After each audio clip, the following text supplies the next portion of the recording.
My sister seduced my partner in front of everyone, so I gave her a man who'd leave her $80,000 in debt and wanted by the FBI. I was afflicted with a built-in boyfriend thief on the day my younger sister Diane was born, and I am not referring to borrowed clothing or innocent crushes.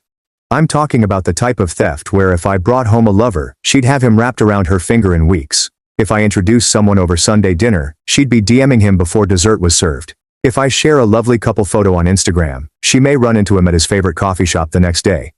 Everyone claimed Diane acquired mom's beautiful beauty, and I received dad's sharp wit. The comparison hurt, but I learned to live with it until the boyfriend stealing began. It started quietly enough in high school. Trevor, my lover, suddenly decided he wanted to study at our place every afternoon. Diane would glide by in her cheerleading uniform, begging him for assistance with her calculus homework. I didn't notice the manipulation because I trusted them both entirely. However, in retrospect, the symptoms were clearly visible. By the time we reached our 20s, Diane's tactics had become surgically precise. I dated Cameron for 6 months before inviting him to meet the family. Diane had a difficulty one week after that horrible meal and needed to cry on his wide shoulder at 2 a.m.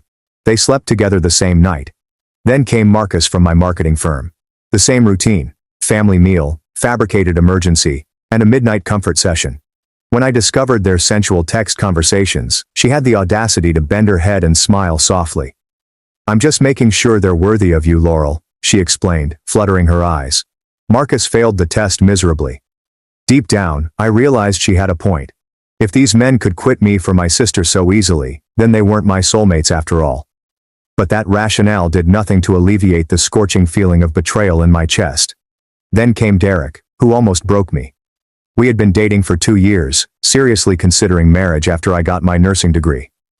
Diane drank heavily at his birthday celebration, which I had prepared for weeks, and kissed him in front of everyone at Applebee's.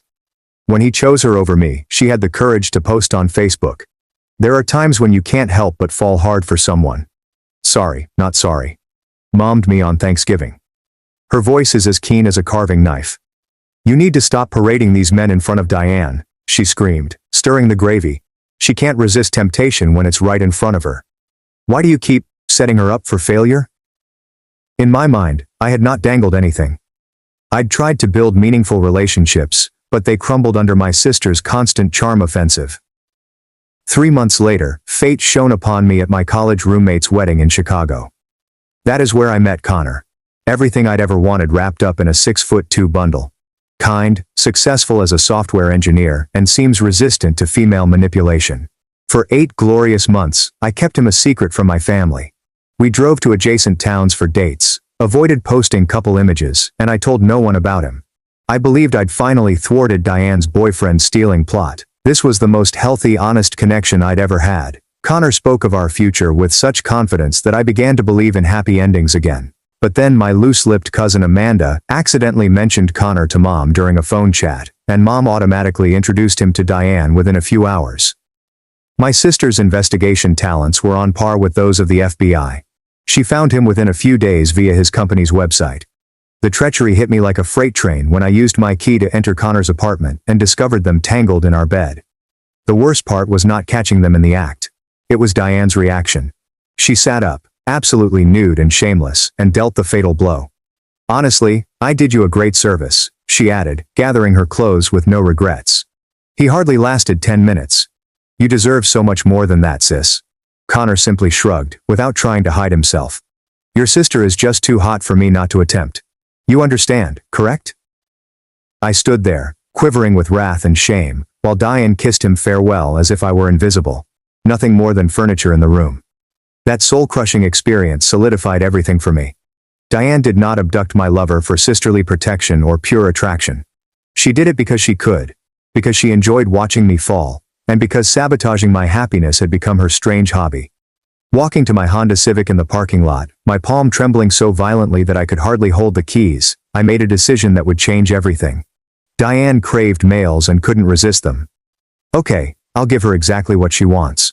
Wrapped in a box that would consume her from the inside out. The concept began to form in my head during the 40-minute drive home. Diane consistently went with the same type. Gorgeous, attractive, and seemingly successful guys made her feel selected and special. She never looked deeper than the surface, never questioned their histories or backgrounds, That blind spot would be her undoing. I spent the next few weeks thoroughly researching public records, judicial databases, and background check websites. That is how I came across Vincent Romano, a wonderfully gorgeous man who claimed to be a venture entrepreneur from Denver. He recently split after his ex-wife detailed years of financial and emotional abuse in court files. 2 separate restraining orders have been issued against other ex-girlfriends who are currently being investigated for securities fraud. Perfect. Vincent's LinkedIn profile portrayed him as a successful entrepreneur, replete with a professional headshot that could have earned him modeling contracts. But delving deeper uncovered the truth. A clever con artist who specialized in luring ladies into financial disaster. I made a phony LinkedIn profile for a possible investor and contacted him with a business pitch. We met at a Starbucks in downtown Denver, where I expertly played the sensitive elder sister character. I showed him Diane's Instagram images, raving about how she constantly stole my boyfriends because she was so attractive. I just can't compete with her, I admitted, my voice cracking with trained emotion. Every guy I've ever loved chooses her instead. I feel so unworthy. Vincent's eyes brightened like a hunter spotting wounded prey. He saw precisely what I wanted him to see. A broken lady he could easily exploit, with a stunning sister who offered the ultimate trophy. You seem like an incredible person, Laurel, he added, leaning across the table to grasp my hand. Any man who would abandon you for someone else is an imbecile. Hook, line, and sinker. We started dating right away, with me playing the smitten girlfriend and him laying the framework for his regular con. He showered me with lavish dinners at the Capitol Grill, weekend getaways to Aspen, and promises of a future together. However, I could see from his act that every compliment and gesture was intended to make me emotionally reliant. After 3 weeks of this deception, I told him I wanted to keep our relationship hidden from Diane since she had a habit of taking my men.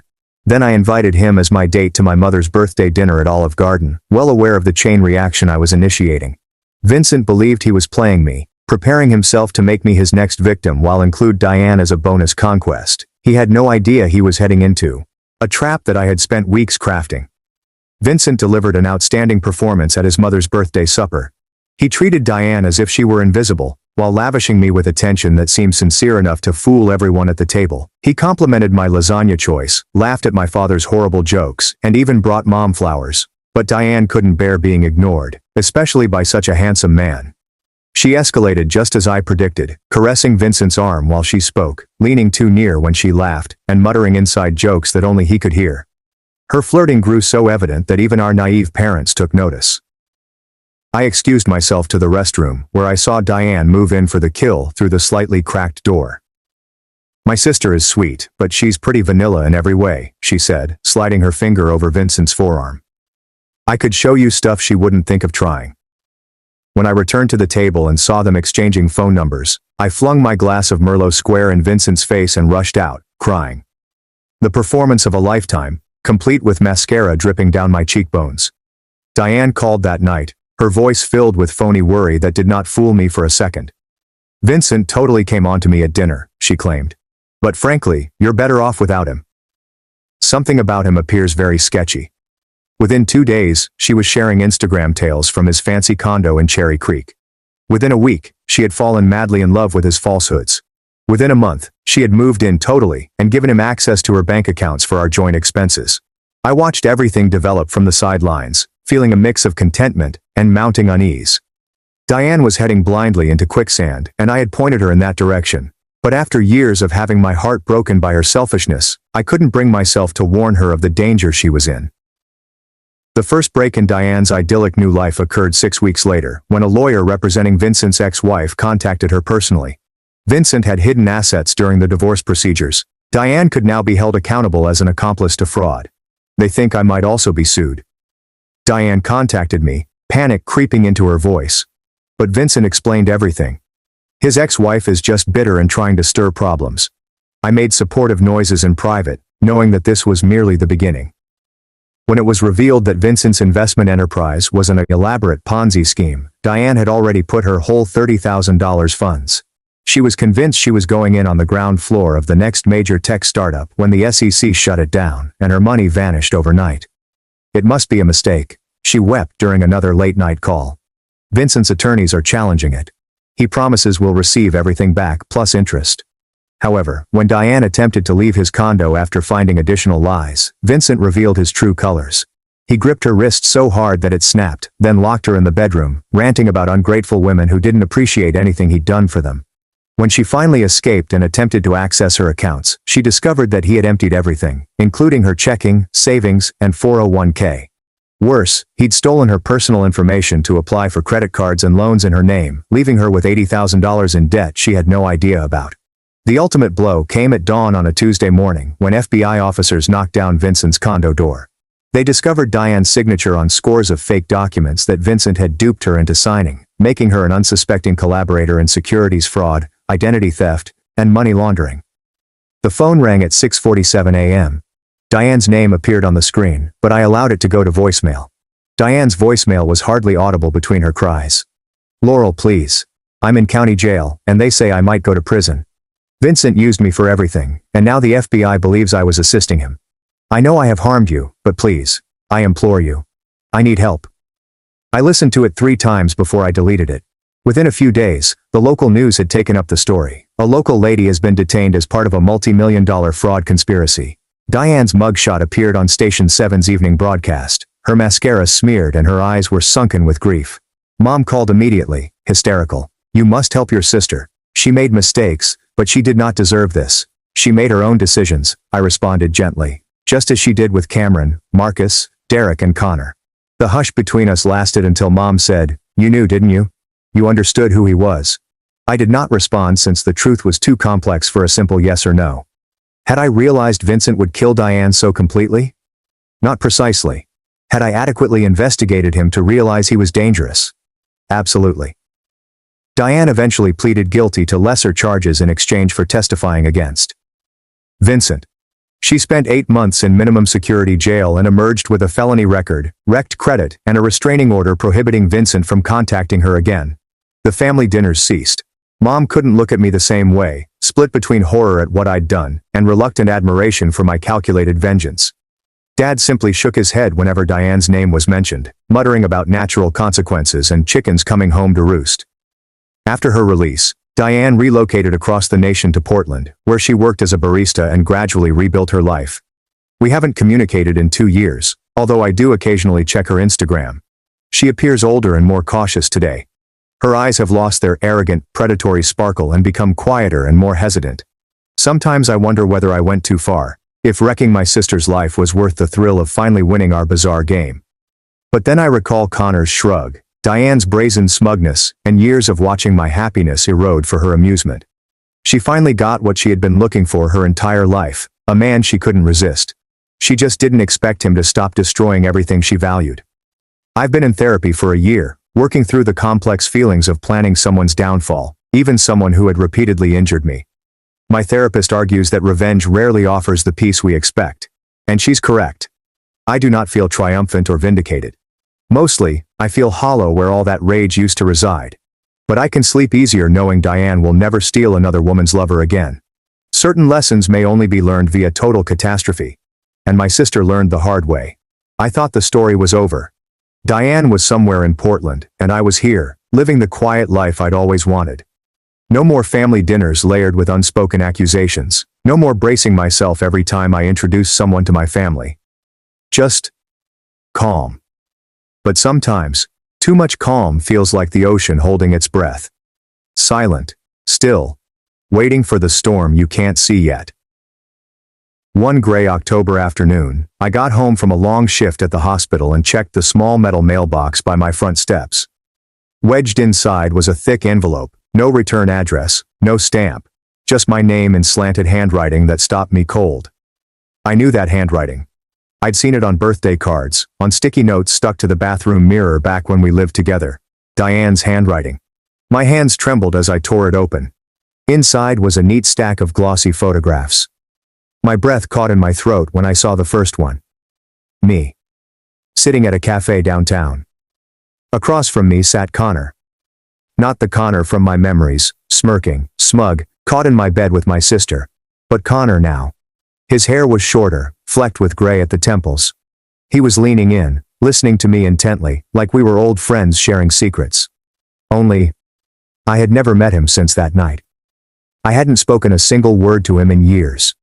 The next photo was from a different angle, taken from across the street. Then another, from inside the cafe, blurry but close enough to make out my hands resting on the table, his reaching toward mine. Tucked behind the photos was a single sheet of paper, folded once. I unfolded it slowly, the weight of dread heavy in my chest. Did you think you were the only one who knew how to play this game? No signature, none needed. I sank into my couch, the photographs sliding into my lap. My mind was sprinting. Who had taken these? Who had known where I'd be, and why was Connor, of all people, back in the picture? I tried to tell myself it was some mistake. Maybe the photos were doctored. Maybe Diane had found some old pictures and edited them to look recent. But the small sharp details, the coffee cup logo, the scarf I'd bought just last winter, proved otherwise. The thing was, I had been at that cafe 2 days ago, but not with Connor. I'd been there alone, reading on my laptop. The photos weren't just strange. They were impossible. I barely slept that night. Every sound outside my window made me get up and check the locks. In the morning, there was another envelope. This time, just one photo, Connor again, but now standing in my driveway. The note beneath it read, "You never really understood what he and I were capable of." I drove straight to the police station, the envelope on the passenger seat. The officer on duty glanced through the photos, his brows knitting. "Do you have any proof who's sending these?" "Just a guess," I said. My voice sounded distant in my own ears. He asked if Connor had ever threatened me in the past. I almost laughed. "No, not him, my sister." The officer gave me that slow, careful look people give when they're trying to decide if you're unstable or telling the truth. He took my statement, told me they'd look into it, and sent me home. That evening, my phone rang. Unknown number. I almost didn't answer, but something in me, morbid curiosity maybe, won out. "Laurel," the voice said, smooth, familiar. "Connor. I hear you've been looking at pictures of us." I gripped the phone so hard my knuckles ached. "We haven't seen each other in years." A low chuckle. "That's not entirely true." The line went dead. I stood there, phone pressed to my ear, until the screen went black. The next morning I found muddy footprints leading up my back porch steps. Not deep, heavy male ones. Smaller. A woman's. A week passed like that. Notes in my mailbox, calls that went silent when I picked up, objects in my house slightly out of place. I stopped sleeping. Every shadow felt like it had eyes. Then, one Friday night, there was a knock at my door. 3 sharp raps. When I opened it, Diane stood there. She looked different. Older. Her hair was shorter, her frame thinner. Her eyes, wrong. They were calm. Almost too calm. "You let me rot," she said simply. I didn't answer. "You think you won, Laurel? You think you gave me the man who destroyed my life?" Her voice didn't shake. "But you forgot something. You gave him me." She stepped closer, lowering her voice. "And he told me everything about you." I felt my stomach drop. "What are you talking about?" "Vincent," she said, a faint smile curving her lips. "That wasn't his only name. He had another. One you knew very well. One you dated before I ever touched him." It hit me like ice water. Connor. The timeline reeled in my head, pieces snapping together in ways I didn't want them to. The uncanny ease with which Connor had slid into my life all those years ago. His sudden attraction to Diane. The way Vincent had known exactly how to play her. They weren't 2 separate men. They were the same man. "You set me up," Diane said, her smile now wide, almost joyful. "But you set yourself up first. He used both of us. And now." She leaned in so close I could smell the faint trace of cigarettes on her coat. "Now I'm going to make sure you feel what it's like to be hunted." She turned and walked away into the darkness, not looking back once. That night, I packed a bag. I don't know where I thought I was going, just away. Somewhere she couldn't find me. Somewhere he couldn't find me. But as I was backing out of the driveway, my phone buzzed. A text from an unknown number. A photo. Diane, sitting in a cafe. Across from her, smiling like a man who had all the time in the world, was Vincent. Or Connor. Or whatever his name really was. The caption under the photo read, "Round 2. And that's when I finally understood. Our little game had never been between sisters. We'd both been pieces on his board all along. I didn't sleep after that. The photo burned in my mind. Diane, leaning forward like she was confiding something. Vincent Connor watching her with that same predatory patience I remembered. His smile was small, knowing, like a man listening to music only he could hear. By morning, I was sick with it. I'd been so sure I'd been in control once, moving pieces across the board with precision. Now I saw the truth. There had never been a board. There had only been him, arranging us like matching figurines in a set, taking one down whenever he was bored of the other. The worst part? I couldn't tell if Diane knew she was back under his spell, or if she was doing this for me. Some twisted payback for what I'd done to her. 3 days later, she called. No greeting, no small talk. Come to 48th and Grant, corner booth, alone. The line went dead. I sat in my car outside the diner for nearly 15 minutes before going in. Inside, the smell of fried eggs and burnt coffee was thick in the air. The booths were half full. Truckers, 2 old women playing cards, a young mother spooning oatmeal into a toddler's mouth. And there they were. Diane was in the corner booth, her back to the wall, one arm draped across the vinyl seat like she owned the place.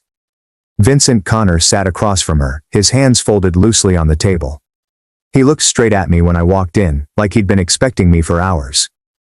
"Laurel?" he said, voice smooth as glass. "You're late." I didn't sit.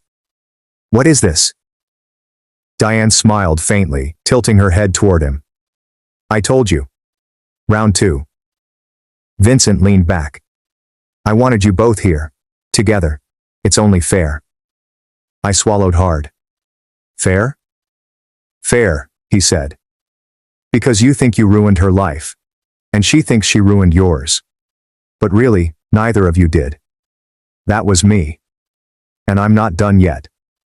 Something inside me snapped tight. "You're a parasite." He smiled wider. "A parasite doesn't build a home inside its host. I do. I move in, I rearrange the furniture, I rewire the lights, and when I leave, the place never feels safe again." I turned to Diane. "Why are you even here? You know what he is." Her eyes flickered, not quite fear, but not defiance either. "Because," she said softly, "he knows something about you. Something you never told me. Or anyone." Vincent's gaze sharpened. "Want me to tell her?" I said nothing. My throat had gone dry. "5 years ago," he said, still looking at me. "You weren't just some wrong little nurse with a sister problem. You were a girl who needed money.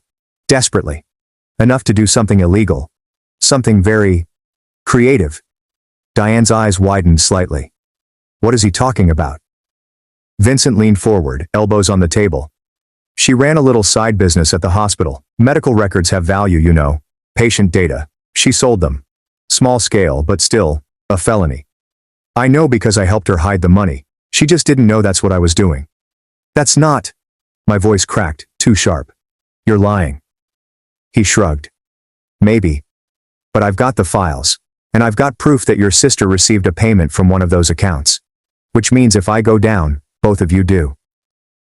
Diane's mouth opened, then closed. She looked at me like she was seeing a stranger. "So here's my offer," Vincent said, his voice low enough that only we could hear. "We stop pretending we're enemies. The 3 of us work together. There's a bigger game to play, and you both know you're not built for normal lives anyway." I stared at him. The clatter of dishes, the hiss of the coffee machine, it all felt distant, like sound underwater.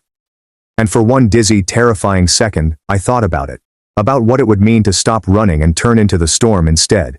But then I looked at Diane, and I realized she was already considering it. That was the moment I understood. This would never end unless someone ended it.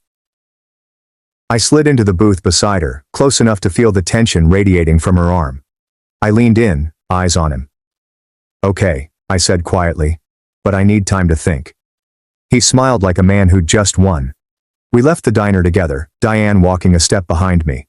The autumn air was sharp, the sky low and heavy. Once we were in the car, she finally spoke. "Were you really?" "No," I said, starting the engine. "But he'll make it true if he wants to. That's what he does." She looked down at her hands. "Then what now?" I didn't answer until we were halfway across town. "Now," I said, "we burn him out." 2 weeks later, Vincent was arrested in a sting operation. Not for anything we'd done, at least not directly, but for a wire fraud scheme that had nothing to do with us. I'd given an anonymous tip to the same FBI agent who'd handled Diane's case. I'd made sure the trail back to me was clean. The morning the news broke, I got one last envelope. Inside was a single sheet of paper, no photos this time. Just 7 words, written in that same slanted hand I'd known my whole life. You think this is the end? I haven't seen Diane since. I haven't heard from him either. But some nights, when I'm lying in bed and the house creaks in the wind, I swear I hear footsteps in the hallway. And I'm starting to wonder if maybe, without meaning to, I invited the game back in.